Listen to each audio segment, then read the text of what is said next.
Okay, so harmonic motion leads us into sound and light, which are both examples of waves. They are two very different waves, but they do behave in some similar patterns. They're both really, really interesting, obviously, because sound and light are both parts of things that we perceive in the world around us, and things that we experience through instruments, music, talking, our vision, all of that. So to start us off, we're going to talk about sound. This is an example of a sound wave you have in air. Well, I guess it could be kind of microscopically in water, but we're going to focus on air. You have these compressions of our air molecules, rarefactions, compressions, rarefactions, and what happens is like with a vocal cord, what it does is it creates those vibrations in the cord, which then vibrates the molecules back and forth. And that's similar to how a speaker kind of works.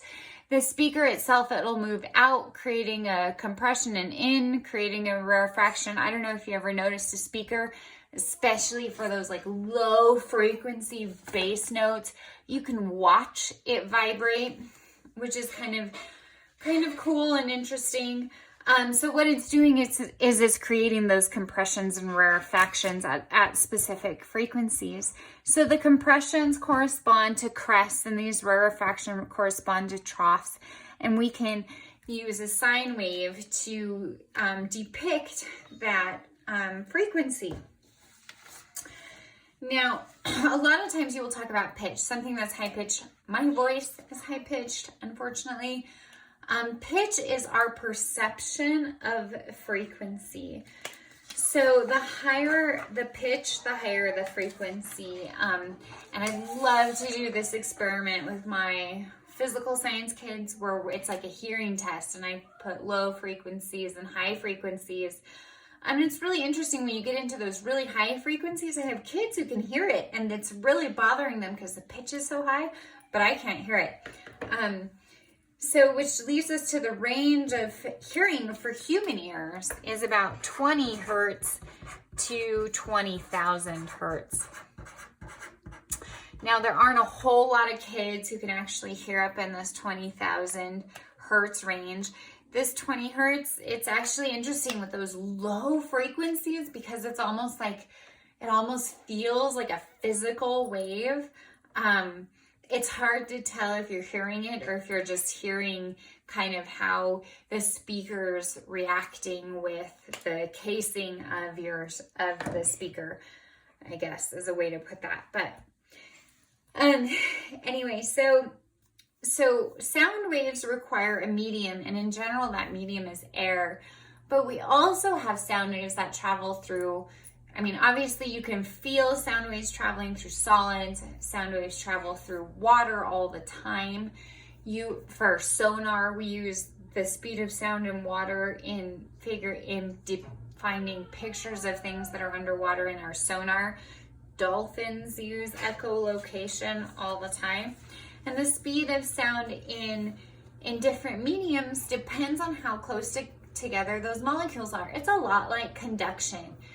So in conduction, you had heat being transferred by the vibration of particles. Well, now you have sound being transferred. And so even though we always think of sound as being in air because we talk and that's how we perceive it, sound travels much more quickly in other substances. So in water, it travels like 1,500 meters per second versus 340.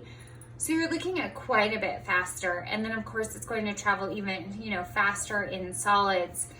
And that's because the particles are right next to each other. And because those particles are so close together, it's very easy to transfer the vibrations of sound between them and have the sound promulgate, through or propagate through the solid or the liquid. So the medium and its particles and how close together they are determine how quickly that sound can move.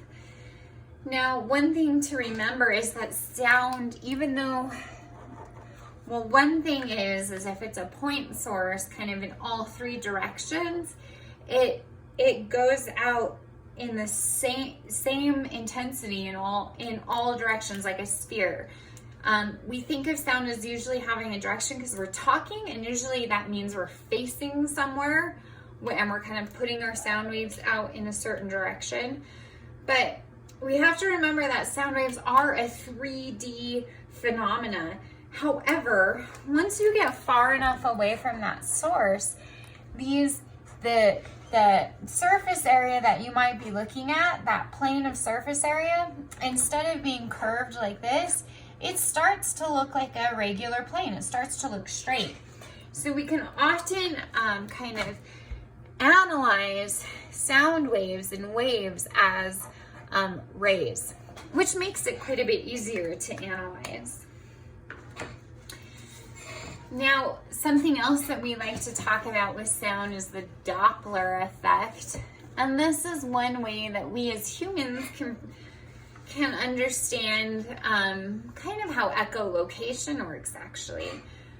So the Doppler effect is a perceived change in frequency when there is relative motion between the source of sound and the observer. Like the classic example is, of course, an ambulance with its siren going. If it's moving toward you, it's going to have a higher pitch than if it's moving away from you. And that's because as your ambulance is actually moving, what's happening is as it's making these sound waves and moving, it's making the sound waves closer and closer together. If the sound waves are closer together, that means its frequency is increasing.